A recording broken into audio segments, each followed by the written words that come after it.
Hi, I'm your host Vasco Duarte. Welcome to the Scrum Master Toolbox podcast, where we share tips and tricks from Scrum Masters around the world. Every day, we bring you inspiring answers to important questions that all Scrum Masters face day after day.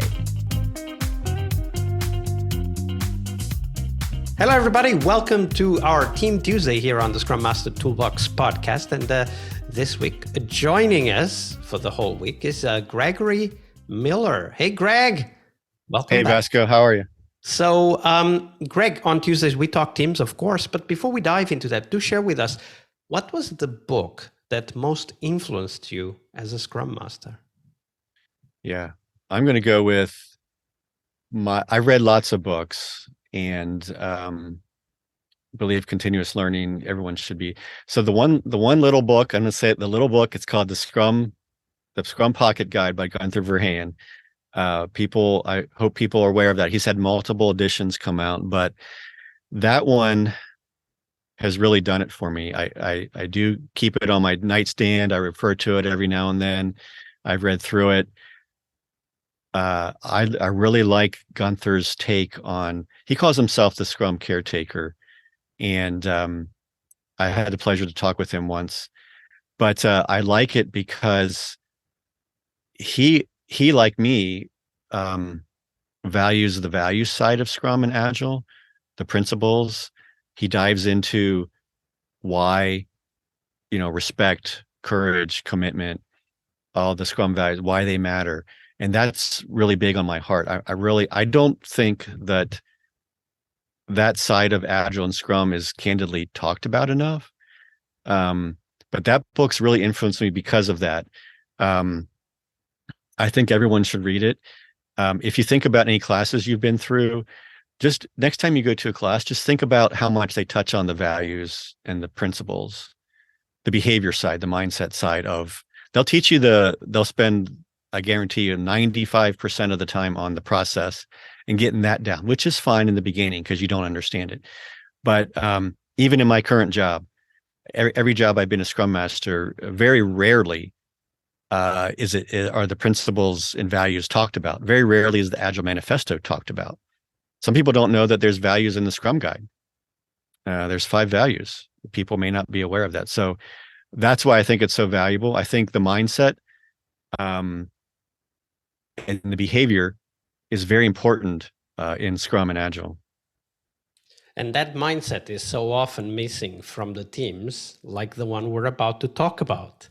Mm-hmm. I don't know if that's what you're going to talk about, but that's something that stuck with me. That's one reason why we fail, and of course why teams fail so often. So we're going to talk about teams that self-destruct. So share a story with us of a team. Tell us a little bit about their context, and then walk us through the steps, step by step, how the maybe small things started to kind of grow, maybe out of proportion, and eventually created a problem for the team. Yeah. So this might be a little different than what people are used to, but the one thing that, and I'm going to bring this up because it hurt me more than maybe the team, to be honest with you. So I was working at a company, and kind of early in my Scrum Master, when I became the company I first became a Scrum Master at, and they had been around for a while. I don't know, maybe a year together. They were looked at as probably like the standard, I would say. And the area I was in was where Scrum started at this company. We started at the grassroots from the bottom up, and eventually Scrum did kind of collapse there. But this team was high performing. I use that as a gold standard other places I've been. So I was a BA on the team first. The Scrum Master moved on. I became a Scrum Master. The team started growing. It was heavy UI. So we had our reviews with this PO and the stakeholders was heavy UI, and everything was going great. Then things out of our control started influencing the team. So we did have some problems with some team members. I had to address some things, but I don't think that really affected it. We did add team members. The team got kind of big. It maybe was 12 or more, which is right probably too big for a Scrum team. Really strong PO though, really strong team lead. Everyone worked well together. It hummed along. Things started changing. This was a product we were developing ourselves internally. Okay. So leadership things started changing. You start hearing things, oh, we're gonna buy we're gonna buy this app that's going to replace what we're doing. So that was the first thing I kind of started hearing things. So then, that rumor starts going around and people start saying things and going along fine. And then I forgot how this came about, but anyway, whatever happened was the upper management, took away our PO. That was the first thing that happened. And I was like, okay, so you took away the PO. So they stopped supporting it because they were going to go with this new app, right? So we had no support. All right. So I'm like, how am I going to run this team? So the team started, as you can imagine, imploding upon. So we had no PO, we had no direction. So I'm like going to the IT manager, what do we work on?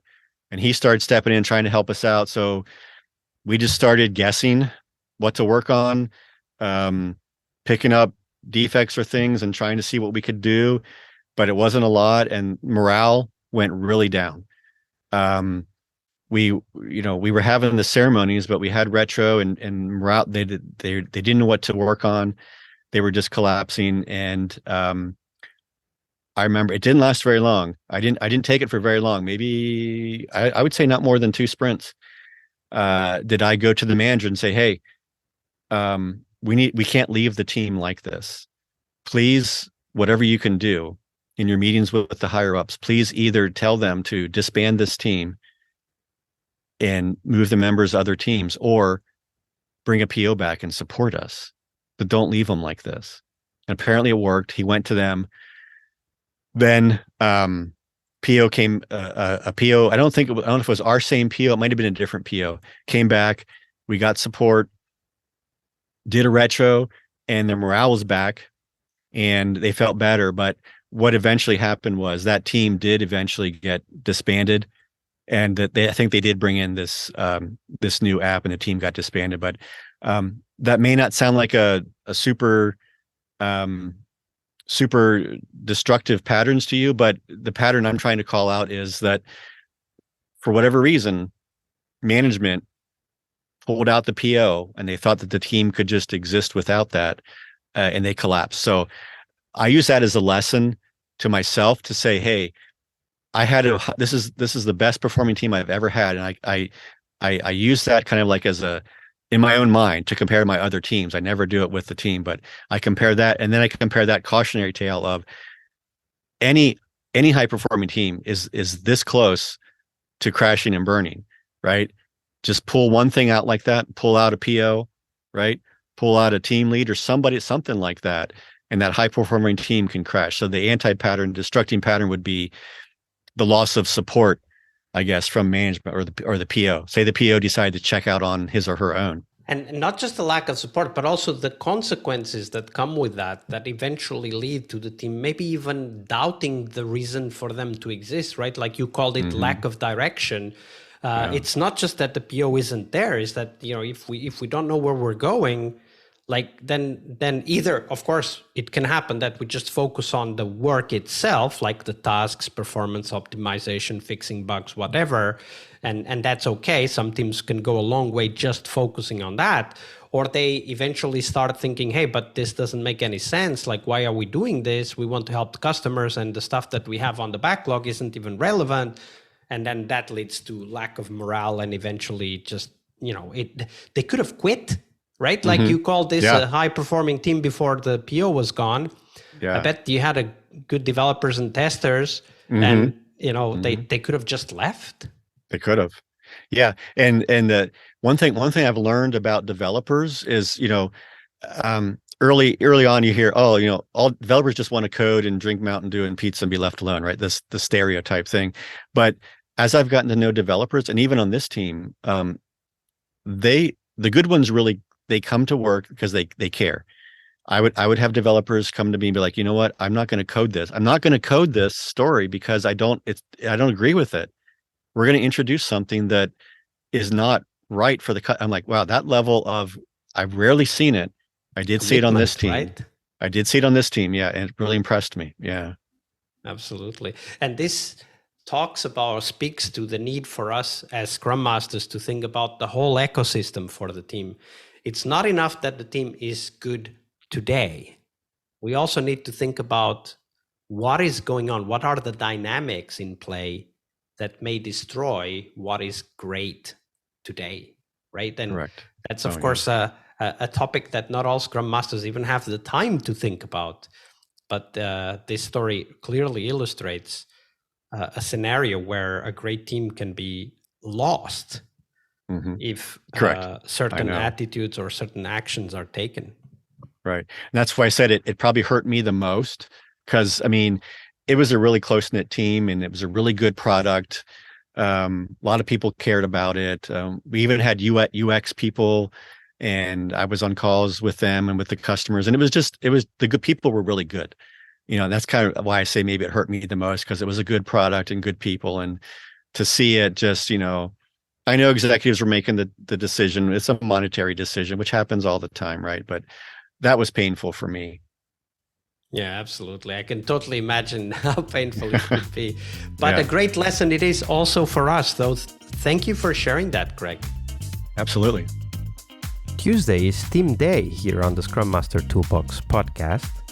But tomorrow we talk about something that goes beyond the work we do with the teams. We will talk about how to lead change and what our guests have learned from leading and participating in change programs during their career.